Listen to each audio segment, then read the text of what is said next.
So yesterday, something finally happened. We finally got the long-awaited trailer for Spider-Man Brand New Day, and I have some thoughts on it.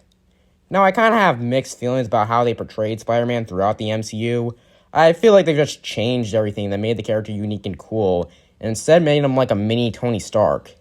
I guess it does sort of make sense. I mean, he did see the events of the Avengers, which would make him obsessed with superheroes, but I feel like that made him less interesting as a character compared to the previous adaptations. It kind of felt like it made him more into like a privileged kid who didn't even experience Uncle Ben. Iron Man pretty much filled the Uncle Ben role in the MCU.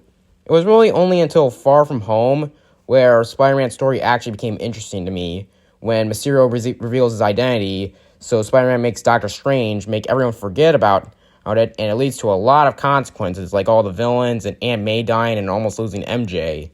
He then makes Doctor Strange make everyone forget about him in general, to basically have a fresh start without everyone.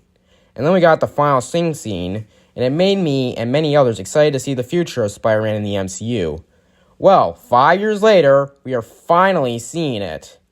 We see him watching a TikTok of Ned and MJ at college, and it's just them talking about college, not talking about Peter, as Peter accepts the fact that everyone, including those closest to him, have forgotten and moved on, while Peter continues being Spider-Man. We see several scenes of Ned and MJ looking at Spider-Man, not knowing that they used to be friends with him. We then see Spider-Man and Punisher, and Punisher is just being a complete asshole to Spider-Man, which is pretty funny to me. And we even see later that MJ is with someone else now. We then see that Spider-Man is waking up with webs all around him. It kind of looks like he now has organic webbing and can't control that very well.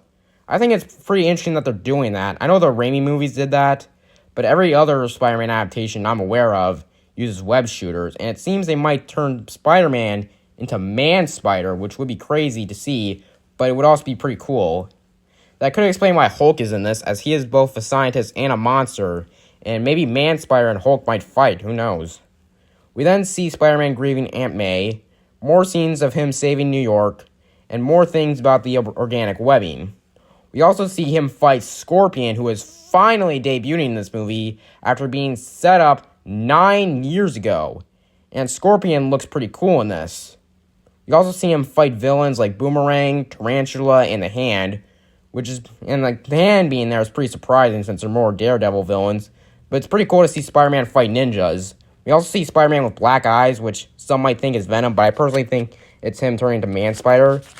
So overall, a pretty cool trailer. The only issues I have are some of the green screen looks very noticeable, and some of it looks kind of AI generated. But other than that, pretty cool trailer. It looks like they're kind of leaning into the science Spider-Man in this, which looks pretty cool, and I'm excited to see this when it comes out. Also, yesterday I was at Walmart, and I was wearing a Spider-Man hoodie, and there was like some little girl, and she was like, "Look, it's Spider-Man!" And I thought that was pretty cute. I just wanted to share that, so yeah.